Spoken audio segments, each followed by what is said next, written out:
Hello my YouTube family, welcome back to my channel Shweta Rajput versatile. दोस्तों, आज की मेरी स्टोरी है पतिव्रता पत्नी की। तो चलिए बिना विलंब किए स्टार्ट करते हैं। कहानी अच्छी लगे तो पूरी ज़रूर सुनिएगा और कमेंट्स ज़रूर करिएगा। सुशीला नामक स्त्री ब्रज क्षेत्र के एक गांव में रहती थी। वो अपने पति से अत्यंत प्रेम करती थी और उसका जीवन पति के प्रति समर्पित था। भोर उसके चरण स्पर्श से उसका दिन आरंभ होता और रात उसके चरण दबाते समाप्त होती। पति दर्शन के बिना वो अन्न तो क्या, जल भी ग्रहण नहीं करती थी। वो अपने गांव में ही नहीं, संपूर्ण ब्रज क्षेत्र में पतिव्रता के रूप में जानी जाती थी। जब पतिव्रता स्त्री की बात निकलती तो सुशीला का महिमा मंडन किया जाता। सुशीला को भी ये बात ज्ञात थी और वो इससे अति प्रसन्न थी। एक बार वो अपने एक सहेली के घर गई। वहाँ पहुँचकर उसने देखा कि उसकी सहेली के घर में तरह तरह के व्यंजन बने हुए हैं। उन व्यंजनों की खुशबू पूरे घर में फैल रही थी। सुशीला ने अपनी सहेली से पूछा, सखी क्या बात है, आज कोई विशेष आयोजन है क्या? सहेली बोली, नहीं, ऐसी तो कोई बात नहीं। सुशीला ने कहा, तो अवश्य तुमने अपने पति के लिए बनाए होंगे। सहेली बोली, नहीं, वो तो परदेश गए हुए हैं। ये सब तो मैंने अपने लिए बनाया है। ये सुनकर सुशीला चकित रह गई। बोली, सखी कैसी स्त्री हो तुम?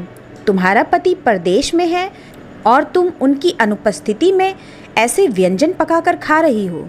पतिव्रता स्त्री को तो पति के दर्शन किए बिना जल तक ग्रहण नहीं करना चाहिए। मुझे ही देख लो, मैं जब तक उनका मुख न देख लूँ अन्न जल ग्रहण नहीं करती। इस बात पर सहेली तुनक कर बोली, सुशीला बहन, यदि पति के ना होने पर मैं व्यंजन खा रही हूँ, इसका अर्थ कदापि ये नहीं है कि मैं उनसे प्रेम नहीं करती। मैं उनके सामने भी खुश रहती हूँ, खाती पीती हूँ और उनके पीछे भी। व्यर्थ का ढकोसला मुझसे नहीं होता। न ही मेरे पति चाहते हैं कि मैं उन ढकोसलों को मानूं। वे मुझे स्वस्थ देखना चाहते हैं और कहते हैं कि मैं इसलिए तो नहीं कमाता कि तुम भूखी रहो। हम एक दूसरे से बहुत प्रेम करते हैं और उसे जताने के लिए हमें अन्न जल त्याग करने की आवश्यकता नहीं है। सहेली का दो टूक उत्तर सुनकर सुशीला को बुरा लगा।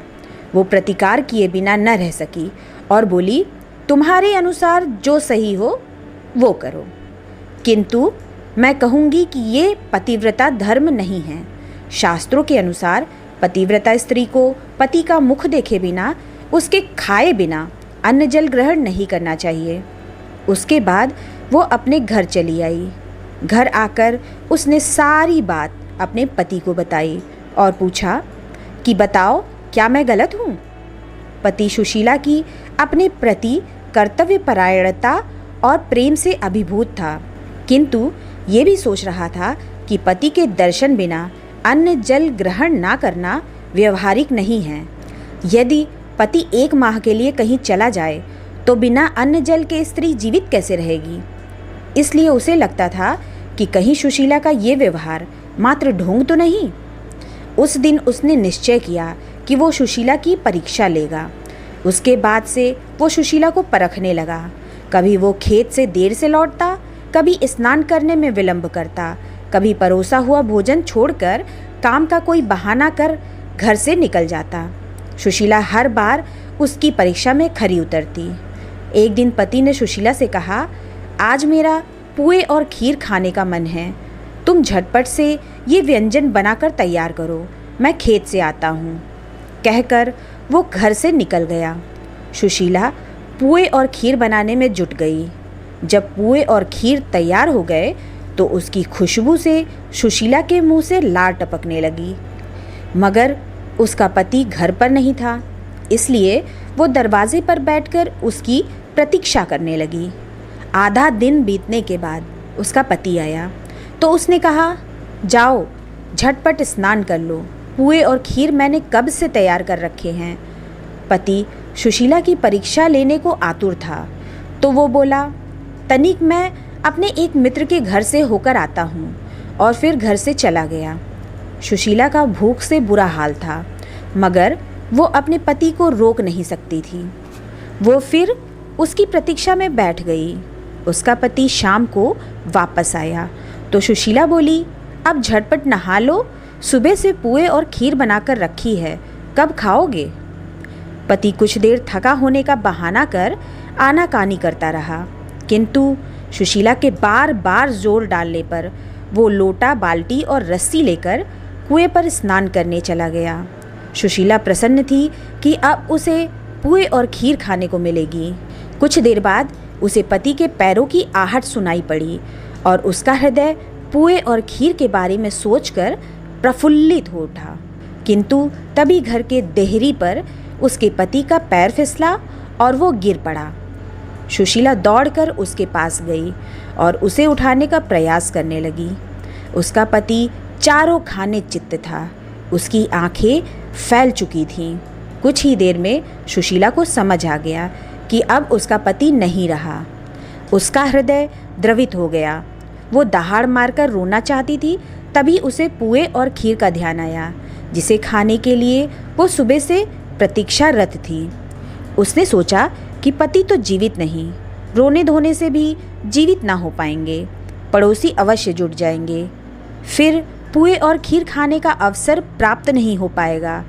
इसलिए ऐसा करती हूँ कि पहले पुए और खीर खा लेती हूँ, फिर रोना धोना करूँगी।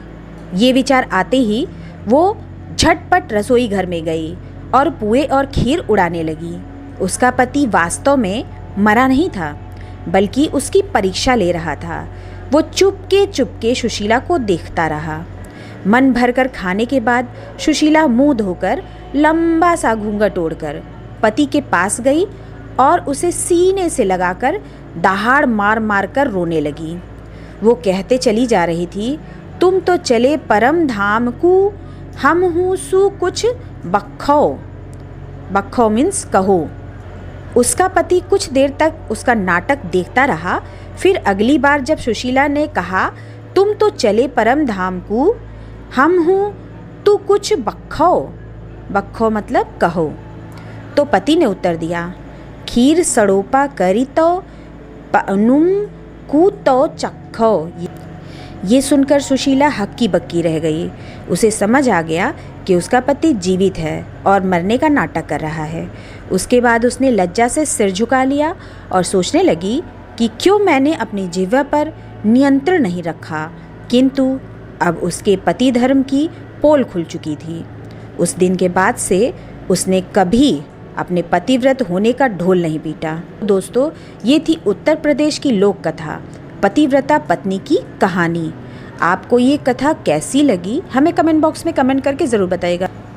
अगर मेरी कथा अच्छी लगे तो मेरे चैनल को सब्सक्राइब कर ले और बेल आइकन प्रेस करना बिल्कुल ना भूलें, जिससे मेरे आगे आने वाली वीडियो की नोटिफिकेशन आपको तत्काल मिल सके। मेरे वीडियो को लाइक कमेंट्स भी करना बिल्कुल ना भूलें और मेरे वीडियो को अपने व्हाट्सएप, इंस्टाग्राम, फेसबुक पर शेयर करना भी मत भूलिएगा। तो